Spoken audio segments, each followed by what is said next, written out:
The Duat was never imagined as heaven.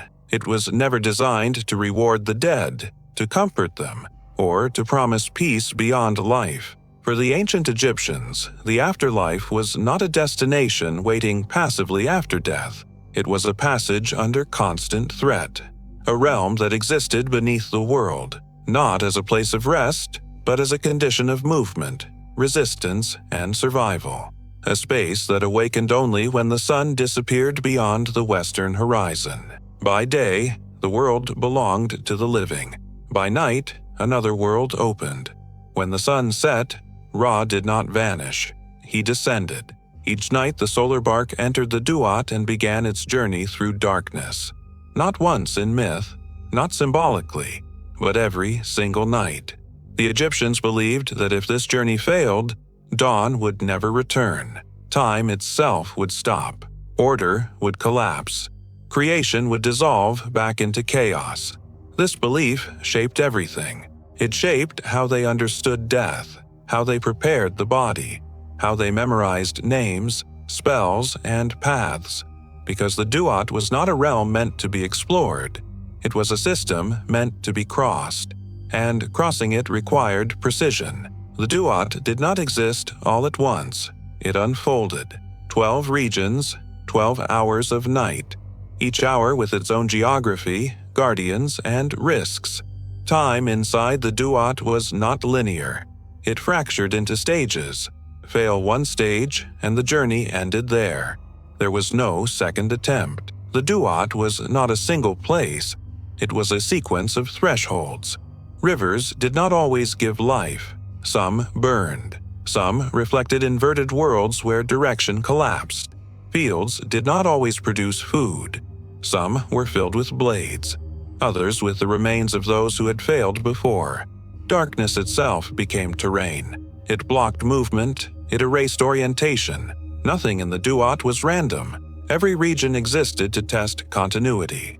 The Duat did not ask whether a soul was good or evil. It asked whether a soul was prepared. This is why the Egyptians filled tombs with texts, why spells were written on coffins, walls, amulets, and linen, why names were carved again and again, sometimes dozens of times. These were not prayers. They were instructions, maps for a realm that could not be crossed by instinct. The Duat was a maze, but not one built with walls. Its paths were defined by knowledge. Its doors opened only to correct speech. Its guardians responded only to precision. Force meant nothing there. Emotion meant nothing. Only accuracy mattered. Souls that failed were not tortured. They were not judged. They were not condemned. They disappeared. This was the true fear of the ancient Egyptians. Not suffering, not fire, not pain, erasure. To be lost in the Duat was to dissolve into its landscape, to become a part of the darkness that stopped others. And this is why judgment was never guaranteed. The Duat was not stable. That was its most dangerous feature. It did not exist as a fixed landscape that could be memorized visually. It shifted according to sequence, time, and alignment. What existed in 1 hour vanished in the next. Paths folded back on themselves. Landscapes dissolved as soon as they were crossed. The Egyptians understood this instability deeply. That is why sight could not be trusted in the Duat. What the soul saw might already be gone. What it remembered remained. Memory was navigation. This is why funerary texts were not written as stories. They were written as commands. Short, exact, repeated. A single error was enough to collapse the journey. The Duat did not allow improvisation. Every region demanded the correct name. Every gate demanded the correct formula. Every guardian demanded recognition. The soul did not move freely. It advanced only when permission was granted. And permission was never emotional. Confidence did not open gates. Faith did not soften guardians. Desperation did not change outcomes. Only precision worked. This precision was not moral. It was structural. The Duat was indifferent to intention. A soul that arrived pure but confused failed. A soul that arrived flawed but prepared could continue. This logic shocks modern sensibilities. But to the Egyptians, it was inevitable. Systems cannot evaluate what is already collapsing. That is why preparation mattered more than virtue. Human souls did not travel through the Duat as heroes. They traveled as fragile configurations. Identity was not assumed. It had to be continuously verified. Names were not symbols. They were anchors. To speak one's name was to assert coherence. To forget it was to fragment. This is why the Egyptians feared being forgotten more than dying. A name erased in the world of the living could not be spoken in the Duat. Without a name, the soul could not identify itself. Without identification, movement stopped, and stopping meant disappearance. The Duat did not kill, it absorbed. Those who failed did not suffer. They faded. They became the part of the terrain itself, fields filled with unmoving forms, dark regions thick with residue, passages narrowed by accumulated failure. The Duat recycled nothing. Failure was final. This is why most souls never reached judgment. The Hall of Two Truths was not central. It was deep. Many souls were filtered out long before reaching it. A gate crossed too quickly. A word mispronounced. A formula spoken in the wrong hour. The system did not correct mistakes. It closed. For those who survived long enough, the journey became more dangerous. Not because the Duat grew more violent, but because the soul grew weaker. The longer the journey lasted, the more coherence was required. Fatigue was not physical, it was structural. Fragments loosened, alignment strained. This is why the solar bark mattered. Ra's journey through the Duat was not symbolic, it was essential. Each night Ra entered the underworld weakened, his light diminished, his authority faded. Inside the Duat, even the sun god was vulnerable. This revealed a terrifying truth. If the sun itself could fail, so could everything else. The Egyptians believed that if Ra did not survive the night, dawn would never come. Time would halt. Creation would unravel. The Duat was not merely a realm of the dead, it was the testing ground of existence itself. As the solar bark moved deeper into the Duat, Ra changed. This transformation was not symbolic, it was structural. With each hour of night, the sun god weakened. His light dimmed. His form aged. Inside the Duat, divinity did not guarantee safety. This was one of the most unsettling ideas in Egyptian thought. The gods were not invulnerable. Order itself could fail. The Duat exposed what daylight concealed. During the first hours of the night, Ra still carried authority. His presence stabilized the path. The guardians recognized him immediately. But as the journey continued, resistance increased. The Duat pressed inward. Darkness thickened. Passages narrowed. Movement slowed. This was not hostility. It was pressure. The underworld tested everything that entered it, even the sun, and where pressure increased, something else appeared. Apophis. The serpent did not rule the Duat. He did not command its regions or its guardians. He existed as interruption. Apophis was not chaos itself. He was the moment where chaos broke through. He sought one thing only: stoppage. If the solar bark could be halted, even briefly, the sequence of night would fracture. If sequence fractured, time would collapse. This was not a battle for dominance. It was a battle for continuity. Every night the same threat emerged. Not once in myth, not once in legend. Every single night. The gods who accompanied Ra did not fight for glory. They fought to maintain motion, to keep the bark moving forward hour by hour. Apophis was bound, cut, burned, repelled, but never destroyed, because the Egyptians understood something fundamental. Chaos could not be eliminated. It could only be restrained.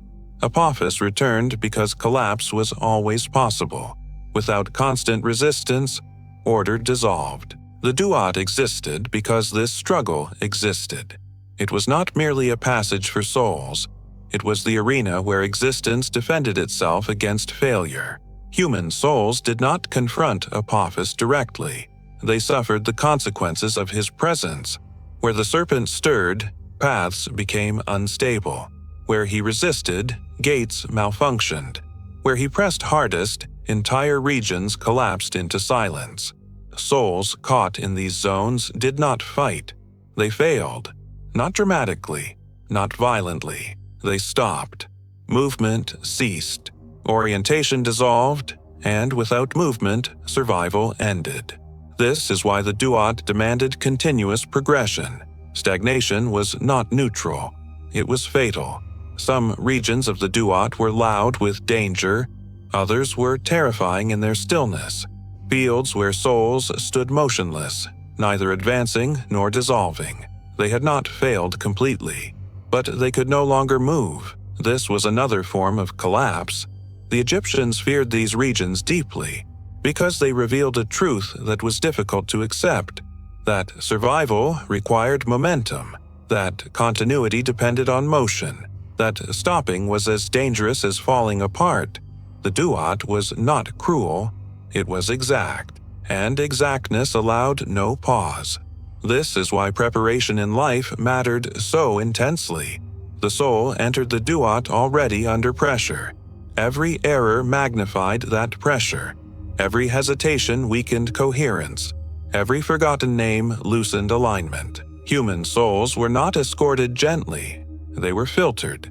Only those who could maintain structure under stress continued, and this stress increased with every hour of night. Judgment did not come early. It came late, only after endurance, only after navigation, only after survival. The Duat ensured that by the time judgment arrived, only a fraction of souls remained. Movement through the Duat was never free. It was conditional. Every advance depended on verification. Every passage depended on recognition. The Duat was built on gates. Not doors in the ordinary sense, but points of validation. Each gate existed to stop the unprepared. Not violently, absolutely. These gates did not open with force. They opened with precision. A soul approaching a gate was not asked how it felt. It was not asked what it believed. It was not asked what it hoped for. It was asked what it knew. Names were demanded, titles, formulas, declarations, and not in any order. Each gate belonged to a specific hour. Each hour required a specific response. To speak the correct words at the wrong time was failure. To know the right name but forget its function was failure. The Duat did not reward partial understanding. It required alignment. The guardians of these gates were not judges. They were mechanisms. Some were depicted with animal heads, others with blades instead of hands. Many were fused with fire or shadow, but none of them acted with emotion. They did not argue. They did not hesitate. They listened. If the response matched the gate, movement continued. If it did not, the path ended there. The Egyptians did not imagine these interrogations as conversations. They were transactions. Correct input produced continuation. Incorrect input produced termination. This is why funerary texts were memorized, not interpreted. Understanding was secondary. Accuracy was essential. A soul did not need to grasp cosmic meaning. It needed to execute correctly. This is deeply unsettling to modern minds. We expect judgment to consider intention. The Duat did not. Intention could not stabilize collapse. Only structure could. This is why the Egyptians practiced these formulas in life, not because they expected to recite them perfectly, but because repetition hardened alignment. The soul that had rehearsed order moved more easily through pressure. The soul that relied on instinct failed. Some gates did not demand speech. They demanded recognition. To recognize a guardian was to affirm coherence. To hesitate was to fragment. Other gates demanded silence. Speaking when silence was required was as fatal as forgetting a name. The Duat was not predictable in a human sense, but it was consistent. Every test existed to measure the same thing. Could the soul remain integrated while moving through instability? Many could not. As the hours passed, the number of souls decreased. Not through violence, through attrition. Each gate filtered more. Each interrogation narrowed the path. By the later hours of night, movement through the Duat became sparse. The spaces grew quieter, not peaceful, empty. These were the regions where failure accumulated, where remnants of lost souls thickened the darkness. Not as punishment, as residue. The Duat remembered failure, not as memory, as density. Paths became harder to cross because so many had failed before. The system did not reset. It compounded. This is why the journey grew more difficult as it progressed. Not because the Duat was cruel, but because collapse left weight behind. The closer one moved toward judgment, the greater the pressure became. And still, judgment was not the goal. It was a checkpoint. The Duat did not exist to judge souls. It existed to ensure that only those who could remain intact were ever judged at all. By the time a soul approached the deeper regions of the Duat, it was already diminished. Not physically, structurally. Every passage taken, every gate crossed, every interrogation answered required effort, and effort drained coherence. The Egyptians understood that endurance itself was a test. The Duat was not designed to be survived quickly. It was designed to be survived consistently. Those who rushed failed. Those who hesitated failed. Those who lost rhythm failed. Only those who maintained alignment under sustained pressure continued. This is why most souls never reached judgment. Not because they were wicked, not because they were punished, because they wore down. Fragments loosened. Memory faltered. Names slipped. A single lapse late in the journey was enough to end everything. The Duat did not reset progress. There was no checkpoint save. Failure erased all previous success. This was the most terrifying aspect of the Underworld. Perfection was not required at the beginning. It was required at the end. The Hall of Two Truths lay far from the entrance. It was not a central chamber. It was buried deep within the sequence of night. Only souls that had already proven endurance, precision, and stability were ever allowed to stand before the scales. By that point, few remained. Judgment was never meant for everyone. It was meant for survivors. This redefines the meaning of the weighing of the heart. The scale did not separate good from evil.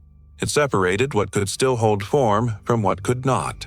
The heart placed on the balance was not judged for intention. It was evaluated for coherence, against the feather of Ma'at, order against instability. If the heart aligned, the scale settled. If it did not, it refused equilibrium. There was no argument. Judgment was not deliberation. It was confirmation. This is why Amit waited beside the scales, not as executioner, as resolution. She did not punish failure. She finalized it. A heart that could not integrate could not continue. Consumption was not cruelty. It was closure. Those who failed here were not tortured. They were erased. Not into darkness, not into fire, into nothing. No name, no memory, no return. This fate terrified the Egyptians more than suffering. Pain assumed experience. Erasure removed experience itself. To be consumed by Amit was to be forgotten by the system. No Ka to receive offerings. No Ba to return to the world. No Ak to emerge in light. This is why preparation in life mattered more than virtue. A soul that lived imperfectly but remained structured could be judged. A soul that lived virtuously but arrived fragmented never reached the scale. The system did not negotiate. It responded to alignment. For those who passed the scale, the journey did not end. Judgment was not reward. It was permission. Permission to continue into stability. Beyond the Hall of Two Truths lay the field of reeds. Not heaven, not escape, continuation, a perfected reflection of the living world because familiarity stabilized identity. Fields were cultivated, waterways crossed, order maintained. Eternity was not rest. It was sustained coherence without collapse. And even here, failure remained possible. Neglect weakened the ka. Forgetting destabilized the ba. Disruption threatened the ak. The living still mattered. Offerings still mattered. Memory still mattered. The duat did not end at judgment. It extended into eternity itself. Beyond judgment, the duat did not release its hold. Passing the scales did not end danger. It transformed it. Those who entered the field of reeds did not escape structure. They entered its most refined form. The field of reeds was familiar by design. It resembled Egypt because familiarity stabilized identity. Fields, canals, labor, cycles of cultivation. Nothing there was random. Nothing there was effortless. Eternity to the Egyptians was not freedom. It was continuity without collapse. Order still required maintenance. Neglect still carried consequences. The dead were not passive inhabitants of paradise. They were participants in an eternal system. They worked not because they were punished, but because motion preserved coherence. Stagnation was still dangerous, even in eternity. This is why the Egyptians placed Shabti figures in tombs, not as servants, as safeguards. If the soul weakened, the Shabti acted in its place, maintaining rhythm. The field of reeds was not the opposite of the duat. It was its extension. The duat filtered. The field preserved. Both existed to resist the same threat: collapse. This understanding explains why the duat never disappeared when Egypt declined. Temples fell.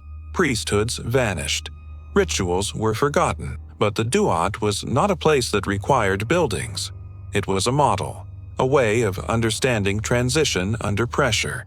Every civilization encounters thresholds. Moments where continuity is not guaranteed. Moments where failure erases more than it destroys. The duat explained these moments. It explained why preparation mattered, why structure mattered, why repetition mattered. The Egyptians did not believe chaos could be defeated. They believed it could be delayed. Creation itself was temporary. Maintenance was eternal. This belief shaped how they lived and how they imagined death. The duat was not about what happens after life. It was about what must happen for existence to continue at all. That is why the duat was a maze. Not to confuse, to filter, not to punish, to preserve. Only those who could remain coherent were allowed to continue, and even then, vigilance never ended. The duat was never conquered, not by gods, not by kings, not by time. It was crossed, again and again and again. Every night the sun entered it weakened. Every night order risked collapse. Every night continuity had to be defended. The dead followed the same logic. Not because they were judged, but because existence demanded verification. The duat did not exist to terrify. It existed to ensure that what continued was capable of continuing. It filtered, it measured, it removed what could not hold form. This is why the duat was never heaven. Heaven suggests rest. The duat required movement. Heaven promises reward. The duat demanded readiness. The ancient Egyptians did not imagine eternity as escape from struggle. They imagined it as stability under pressure, and pressure never disappeared. The maze did not end at death. It extended into eternity itself. Preparation never stopped. Maintenance never ceased. That is why the duat still resonates. Not as myth, as pattern. Every transition that demands readiness. Every system that allows no second attempt. Every moment where failure erases rather than destroys. The duat was their way of understanding that truth, that continuity is fragile, that order must be defended, that survival is conditional. The Egyptians did not fear death, they feared collapse, and the Duat stood between them, silent, exact, unforgiving, not a place of punishment, a maze that decided who was allowed to continue to exist.